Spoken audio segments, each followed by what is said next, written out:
2 Timóteo, capítulo 1, 8 ao 12 seria o foco. Mas vamos começar no verso 7, diz o seguinte: porque Deus não nos deu o espírito de temor, mas de fortaleza, de amor e de moderação. Portanto, não te envergonhes do testemunho de nosso Senhor, nem de mim, que sou prisioneiro seu. Antes, participa das aflições do Evangelho, segundo o poder de Deus, que nos salvou e chamou com uma santa vocação, não segundo as nossas obras, mas segundo o seu próprio propósito e graça, que nos foi dado em Cristo Jesus antes dos tempos dos séculos, e que é manifesta agora pela aparição de nosso Salvador Jesus Cristo, o qual aboliu a morte e trouxe à luz a vida e a incorrupção pelo Evangelho, para o que foi constituído pregador e apóstolo e doutor dos gentios, por cuja causa padeço também isto, mas não me envergonho, porque eu sei em quem tenho crido, estou certo de que é poderoso para guardar o meu depósito até aquele dia. Tinha um pregador que foi convidado a pregar numa igreja e, chegando lá, um dos membros chamou ele à parte e falou: pregador, de tudo que você vai fazer, por favor, não abre o livro de Efésios. E o pregador virou para ele e falou: eu não sou assim, eu não prego para os homens o que eles querem ouvir. Eu não sou assim, você não consegue me comprar, me dizer o que eu posso falar ou não pode falar. E eu mesmo falo: não, você não está entendendo. É que o nosso pastor daqui da igreja, faz 3 anos que ele está pregando do livro de Efésios. E apenas semana passada nós chegamos no capítulo 2. Então, por favor, nós estamos cansados de ouvir do livro de Efésios. Pode pregar de qualquer outra coisa, menos isso. Aí eu falei: entendi. E essa é a dificuldade do pregador quando ele abre um livro e faz uma pregação expositiva. Talvez alguns de vocês dizem: mas ele está pulando muita coisa. E outros dizem: não, mas tem que acelerar, você está entrando em muitos detalhes. E nós, por exemplo, passamos por cima do verso 3 do capítulo 1, que é uma pregação inteira sobre a vida de oração de Paulo. Só para você ter uma ideia. Mas hoje nós vamos focar nos versos 8 a 12. Então eu vou tentar ir rápido, acelerar, mas também não ir tão rápido que passamos e você fica: não sei o que eu aprendi. Então 8 a 12 vai ser o nosso foco hoje, mas primeiro vamos orar. Ó Cristo, exaltado seja o teu nome, glorioso é o teu reino, você é digno de toda obediência e adoração, você é digno, Pai, de tudo que temos e tudo que somos. Eu peço neste momento que o teu nome seja glorificado. Pai, eu sou tão fraco, tão incapaz, mas tua glória precisa crescer, tua glória, Pai, precisa avançar. Eu peço, Senhor, que não haja em nós fábulas, doutrinas de homens, confiança em homens, confiança em coisa alguma que podemos ver ou tocar, mas que a nossa vida, a nossa salvação esteja em Cristo e Cristo somente. Edifica, Pai, exorta, traga vida, precisamos da tua presença. Em nome de Jesus. Amém. Um soldado tímido, covarde, que tem vergonha da sua bandeira, do seu rei, do seu general, do seu país. É um soldado que vai desviar e desfalecer na luta. Um soldado tímido, um soldado com vergonha daquilo que o país dele representa. Nós vemos aqui Paulo incentivando Timóteo, chamando Timóteo, dizendo: Timóteo, você é apenas jovem, mas Deus não te deu um espírito de timidez, um espírito de temor, mas de fortaleza, de amor e de moderação. Um soldado covarde não consegue avançar os interesses do seu rei. Eu lembro, como menino, na época de chuva, de plantação, meu pai pegava o trator, ele passava aquele grade naquela terra vermelha, naquela terra rica, e vinha chuva e molhava aquela terra, e depois passava e plantava e colocava sementes nesta terra preparada. E depois vinha mais chuva, e depois da chuva saía o sol quente. E essa semente ali escondida naquela terra é fértil, molhada e quente. Era como se a natureza em toda estivesse gritando nos ouvidos daquela semente: desperta, acorda e nasce. Tem vida dentro de você que precisa sair, brotar e produzir fruto. E é isso que Paulo está dizendo para Timóteo, e é essa mensagem que eu trago a você, que a palavra de Deus traga a nós.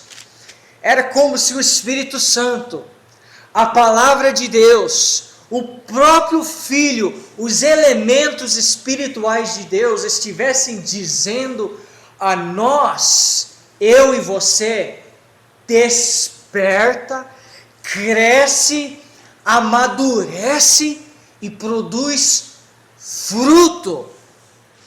Se você abrir lá em João, capítulo 14,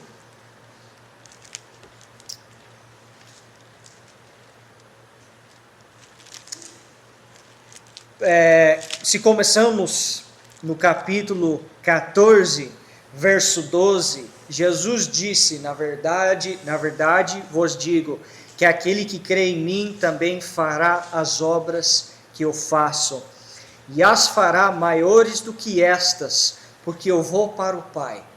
Como? Vê agora, verso 5 do capítulo 15. Eu sou a videira, vós as varas. Quem está em mim e eu nele, esse dá muito fruto, porque sem mim nada podeis fazer. Verso 6: se alguém não estiver em mim, será lançado fora como a vara e secará, e os colhem e lançam no fogo e ardem. Agora repare, a vara, ela não está seca, porque ele disse, vai ser lançado fora e secará. Ou seja, a vara, ela é verde, ela tem folhas. O que falta? Fruto. Não tem fruto da vara. E Deus, ele vem procurando fruto na vida, e ele não acha, e ele vem de novo e ele não acha. Nada pelo menos aparecendo, começando a formar, nenhuma uma uva pequena, verde, não. Nada.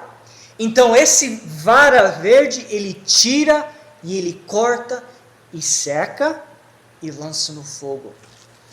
O Oswald Smith, no seu livro O Avivamento que Precisamos, quando o Espírito Santo começou a trabalhar na vida dele, ele começou a desejar avivamento. E ele no seu diário, ele nota esses versos, ele fala, o que é isso de uma vida que fala ser de Deus, fala ser cristão, diz ser discípulo de Deus, mas não tem fruto. É uma vida egoísta, é uma vida fraca, é uma vida sem amadurecimento. E quando ele vê isso, ele começa a clamar dia após dia: Senhor, me faça frutificar, faça fruto sair da minha obra, do meu esforço, tudo que eu estou fazendo, sem ver resultado nenhum.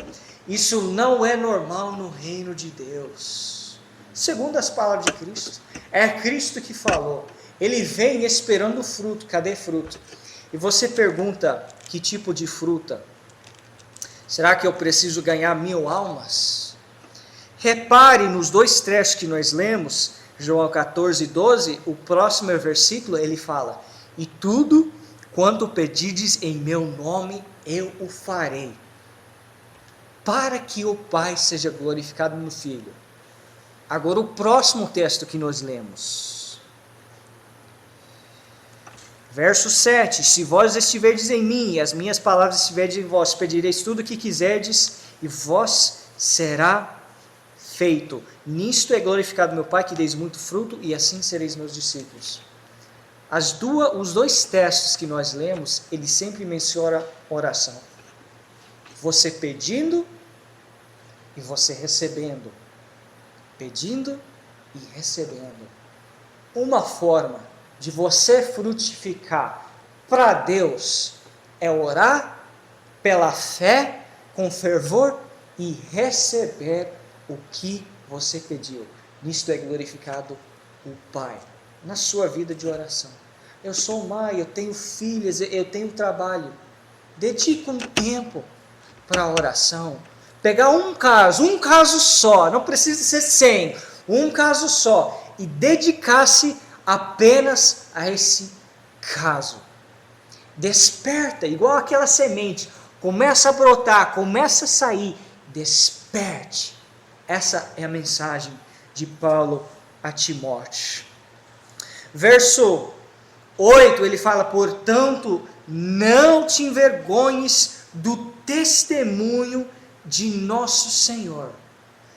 Quando Davi, ele chega no campo de batalha, e sai Golias, diz que os homens tinham medo, vergonha e timidez, do verso 7, e eles foram correndo e se afastando da guerra. E Golias lá, gritando e desafiando o povo de Deus, quem ia lutar contra mim? E quando Davi vê isso, ele fala: que incircunciso de coração é esse, de desafiar o militar do povo de Deus? Eu vou.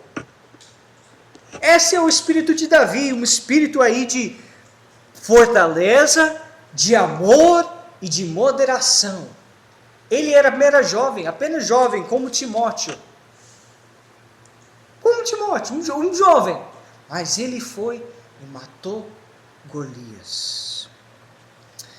Se os seus olhos fossem abertos para ver a cena espiritual, a guerra espiritual que está acontecendo, como os demônios, os hostes do inferno, o próprio Satanás, as mentiras e as trevas e as ideias erradas estão penetrando a nossa sociedade, você ia se despertar e falar: eu preciso lutar.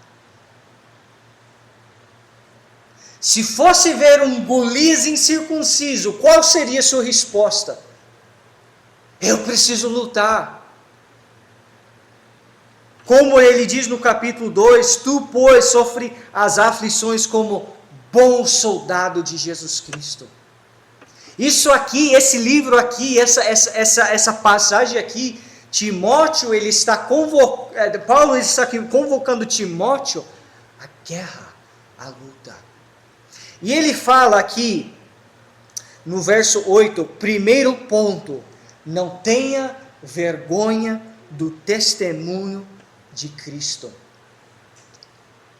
Um soldado que tem vergonha do seu capitão não consegue fazer muita coisa.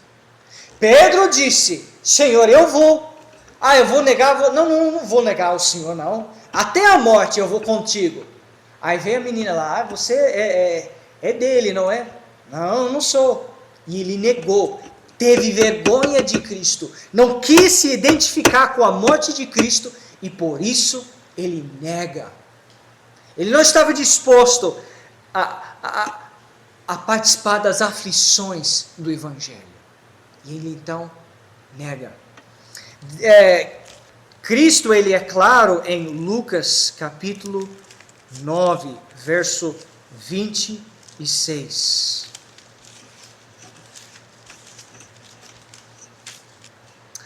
Porque qualquer que de mim e das minhas palavras se envergonhar, dele se envergonhará o Filho do Homem, quando vier na sua glória e na do Pai e dos santos anjos. Cristo tem vergonha de soldados tímidos, de soldados que não estão dispostos a falar dele, proclamar o Evangelho. Cristo tem vergonha. E naquele dia, ele vai dizer: não vos conheço, tenho vergonha de vós, aparta-se de mim. Eu pergunto, olha para o que está escrito aqui em 2 Timóteo. Como é que eu vou ter vergonha de alguém, verso 9, que me salvou? Como é que eu vou ter vergonha de aquele que me chamou com uma santa vocação? Como é que eu vou ter vergonha daquele que vem e diz: não é pelas suas obras, é pela minha graça e misericórdia que eu vou te resgatar? Como é que eu vou ter vergonha de um plano de salvação que veio sendo planejado desde o tempo dos séculos? Como que eu vou ter vergonha do nosso Salvador Jesus Cristo, que aboliu a morte? Como que eu vou ter vergonha daquele que trouxe à luz a vida e a incorrupção pelo Evangelho? Como que eu vou ter vergonha de Cristo? Qual é o dano que ele fez para mim? Qual é o erro de Cristo? Às vezes você está com um filho, fazendo compras, e o filho faz algo e você tem vergonha. Puxa, meu filho fez isso em público comigo e agora eu me sinto envergonhado. Talvez com o filho acontece, mas com Cristo isso já aconteceu, de você olhar para a vida de Cristo e ter vergonha. Vamos ter vergonha do Cristo lá na cruz que disse: Pai, perdoa eles, eles não sabem o que fazer. Vamos ter vergonha do Cristo que lá ele grita: Pai, Pai, me desamparaste, me deixaste. Ele baixa a cabeça e entrega a sua vida a Deus, e o véu do templo se rasga.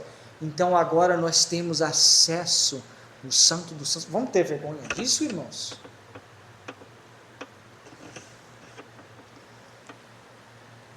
Se tiver algo do qual nós deveríamos ter vergonha, Romanos 6, 21, ele fala: e que fruto tinhais então das coisas de que agora vos envergonhais?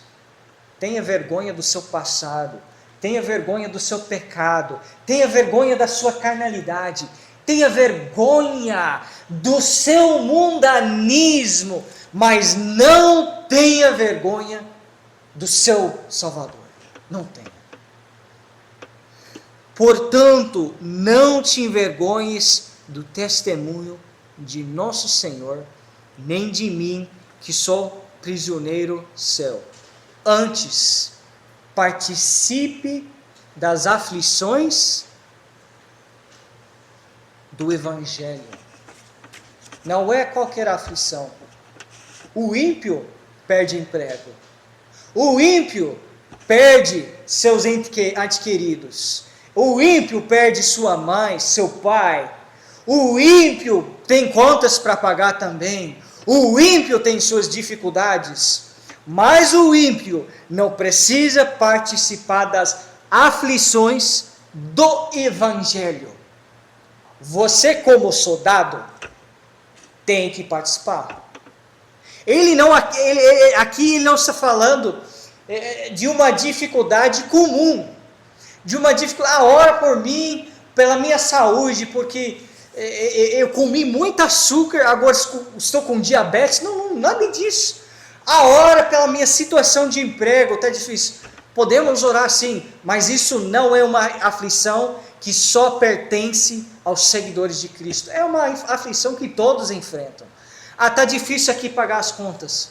Até os ímpios também têm dificuldades em pagar as contas. Agora, se você falar, não, eu largo mão desse trabalho porque é errado e por causa do Evangelho eu vou ter que então ser pobre. Tudo bem.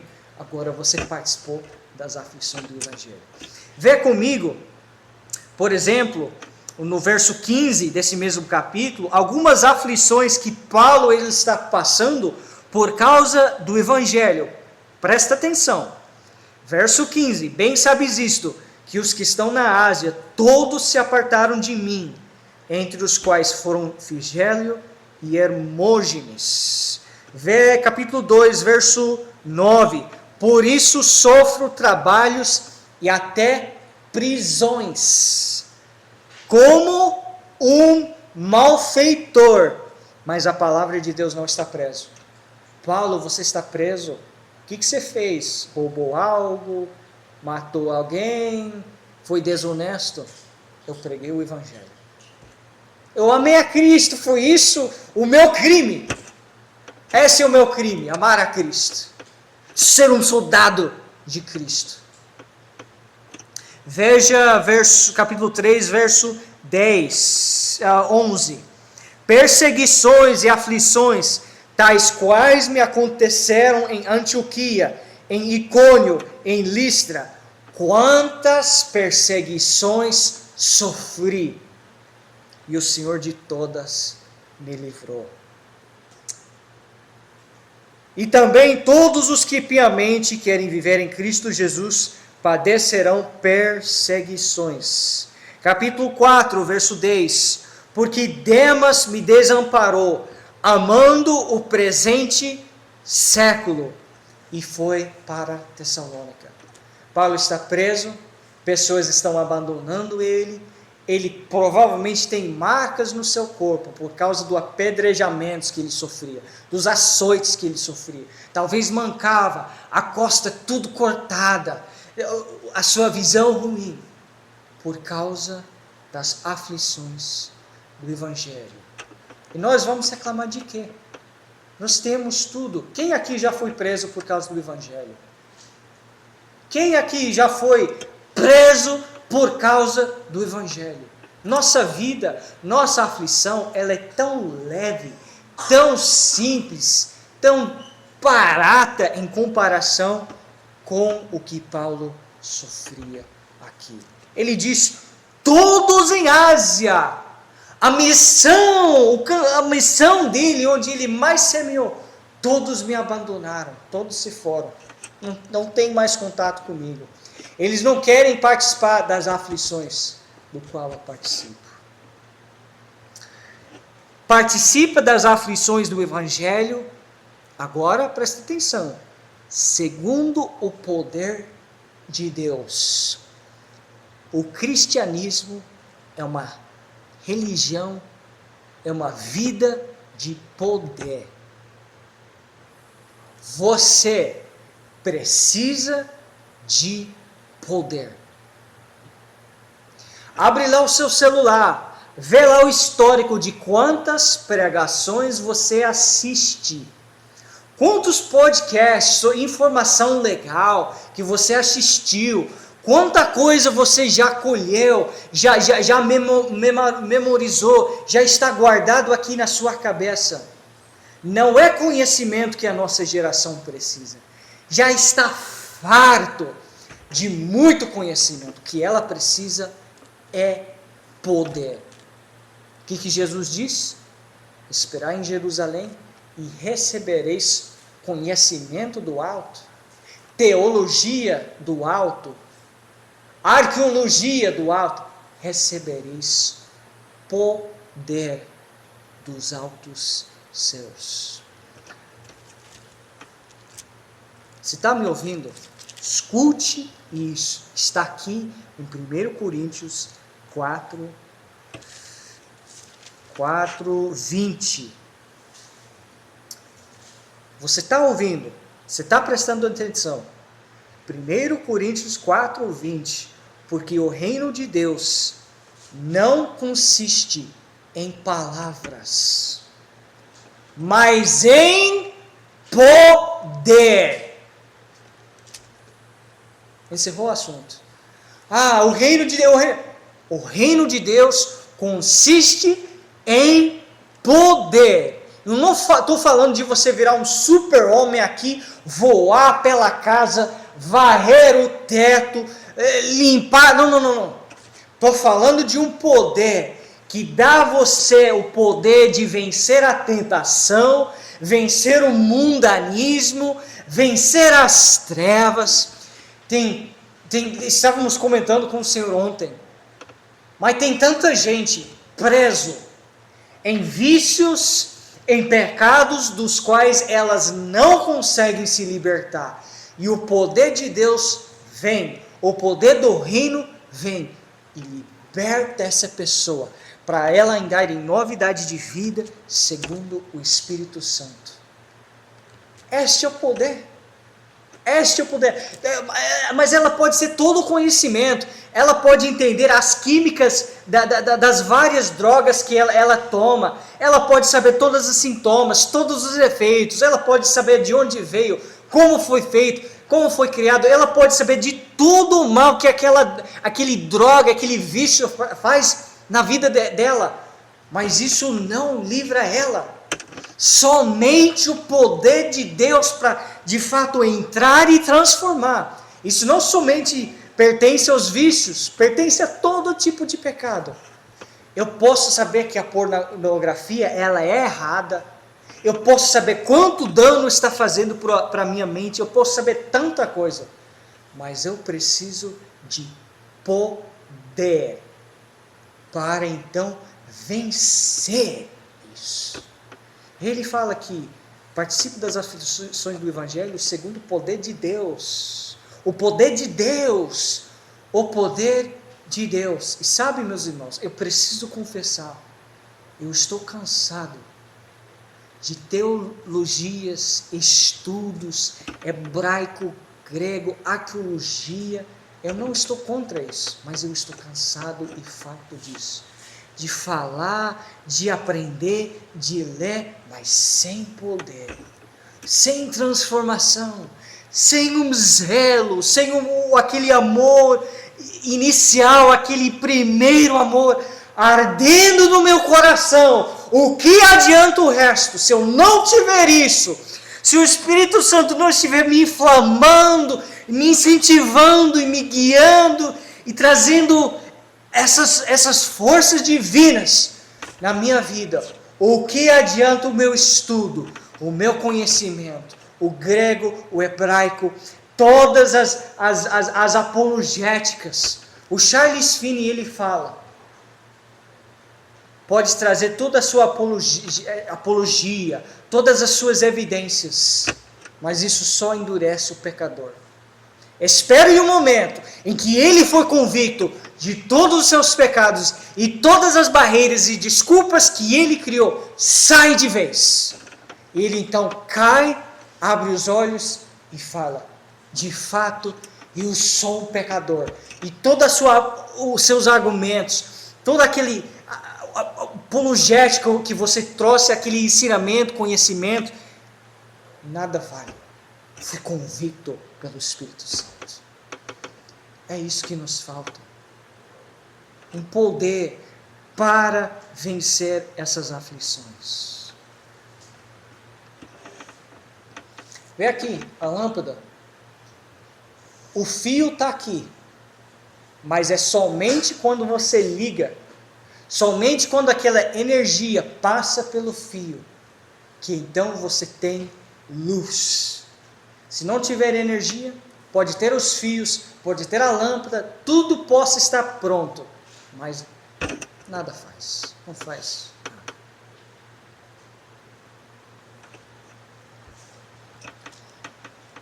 Vê aqui, capítulo 3, verso 5, falando sobre este poder. Tendo a aparência de piedade, mas negando a eficácia dela, destes afasta-te.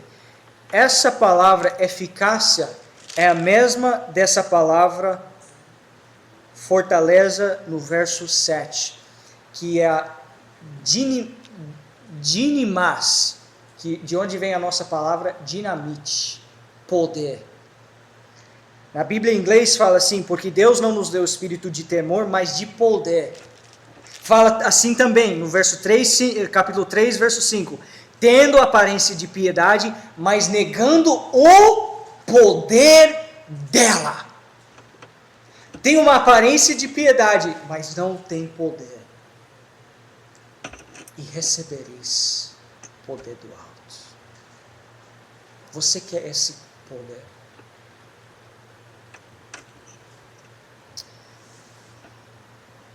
Sabe, irmãos, se nós pegamos o exemplo de Davi,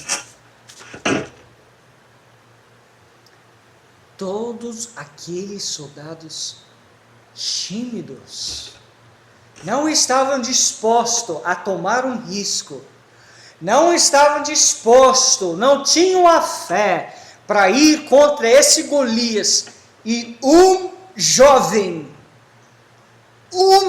só, se um jovem só entendesse o que está escrito aqui, poderia fazer uma diferença enorme.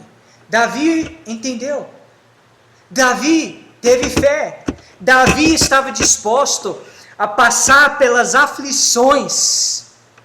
Davi estava disposto a ser um soldado que tirava sua espada e ia para a guerra. Então ele vai, deixando esse espírito de timidez, indo naquele espírito de poder, amor e moderação. Quem? Quem é esse incircunciso que vai desafiar o povo de Deus? E ele, no poder de Deus, não no poder dele, não foi ele. Esquece de tentar fazer na sua força, esquece. Foi no poder de Deus que ele foi.